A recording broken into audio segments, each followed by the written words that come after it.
ಉಳಿಯೋದೇ ಕಷ್ಟ. ಎಷ್ಟು ದಿನ ಮೆಡಿಸಿನ್ ಅಲ್ಲಿ ಇರ್ತಾರೋ ಅಷ್ಟು ದಿನ ನೋಡ್ಕೊಳ್ಳೋದು ಅಷ್ಟೇ ಅಂತ ಕೈ ಬಿಟ್ಬಿಟ್ರು ಡಾಕ್ಟರ್ಗಳೇನೆ. ಮೆಡಿಸಿನ್ ಕೊಡ್ಸಕ್ಕೂ ಕೂಡ ನನ್ಗೆ ಅಮೌಂಟ್ ಇಲ್ಲ ಅವಾಗ. ಆ ತರ ಪರಿಸ್ಥಿತಿ ಬಂದಿತ್ತು ನನಗೆ. ಇನ್ನೇನು ಬಿಟ್ಟಾಕತ್ತಾಗ ಡಾಕ್ಟರ್ಗಳೇ ಈ ತರ ಹೇಳಿದ್ಮೇಲೆ ಇನ್ನು ನಂದೇನಿದೆ ಅಂತ ನಾನು ಕೈ ತೊಳ್ಕೊಂಡ್ಬಿಟ್ಟಿದ್ದೆ.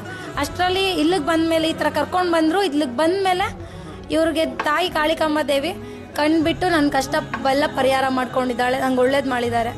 ತುಂಬ ಚೆನ್ನಾಗಿದ್ದೀನಿ.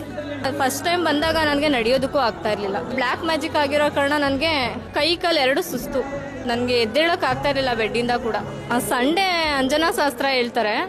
ಆ್ಯಕ್ಚುಲಿ ಅದು ಬಂದು ಕೇಳಿದಾಗ ನಮಗೆ ಇದೇ ಥರ ಆಗಿದೆ ಅಂತ ಪಕ್ಕ ಹೇಳಿದ್ರು. ನಮ್ಗೆ ಗೊತ್ತಿತ್ತು ಆಲ್ರೆಡಿ. ಆದರೂ ಇವರು ಅದೇ ಹೇಳಿದ್ರಲ್ವಾ, ನಂಬಿಕೆ ಒಂದು. ಆಮೇಲೆ ತೀರ್ಥ ಸ್ನಾನ ಮಾಡಿ ಏನೇ ಪ್ರಾಬ್ಲಮ್ ಇದ್ರೂ ಕ್ಲಿಯರ್ ಆಗುತ್ತೆ ಅಂತ ಹೇಳಿದ್ರು. ನಾವು ತೀರ್ಥ ಸ್ನಾನಕ್ಕೆ ಲಾಸ್ಟ್ ಟೈಮ್ ಬಂದಿದ್ದೆ, ಹೇಳಿದ್ನಲ್ಲ ನಾನು ತುಂಬಾ ಹೆಲ್ತ್ ಇಶ್ಯೂ ಆಗಿತ್ತು. ಇವಾಗ ಸೆಕೆಂಡ್ ಟೈಮ್ ಬರ್ತಾ ಇದ್ದೀನಿ, ಫುಲ್ಲು ಆರಾಮಿದ್ದೀನಿ. ಇನ್ನು ನೆಕ್ಸ್ಟ್ ಟೈಮ್ ಬರ್ಬೇಕು ಅಂದ್ಕೊಂಡಿದ್ದೀನಿ.